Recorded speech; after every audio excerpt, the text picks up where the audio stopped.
قفك أن سومي كرين حتى لبدا عشو مالنتا طبنات كليه يكو دافي وايو وحويه مالنتاسي هل سنة حسنات كود باد كو هليسا سنتي كاتيغي دماداي باد هليسا إلهي دنب داف إنو كوغو سيي سبحانه وتعالى حتى قفك سفر جليا صحابتي iyo taabiciintii iyagoo musaafir ah way soomi jireen markaasay waxay oran jireen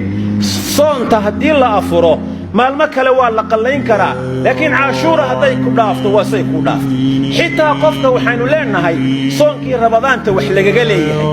dib baad ka soo qalayn doontaa caashuura ay ku dhaafin horta soon caashuura ay ku dhaafin soon culimada qaar baa tiraahda haduu iskuula niyoodo xitaa maalin qadana uu ka dhigto soon lagu lahaa caashuura ahaana u niyeysto labada niyo xitaa waa ku jamcin kara culimada qaar baa yiraahda waxaadna kala samayn kartaa qadaha dib u dhigan kartaa iyo maalinta sideeda u soomi kartaa si sanadka aanu ku dhaafin weeyaan ilaahay subhanahu wa ta'ala khayrka iyo nicmada uu inisiye islaamnimadaas aynu ilaashano. Welcome to Minnesota. haddii aad sideedoo kaleeto socodkaagu u badan yahay safarkaagu waxaad u isticmaali kartaa abka dahabshiil familkaaguna waxay lacagta ku helayaan daqiiqada gudahood lacagta ugu horeysa oo ku dirtana waa free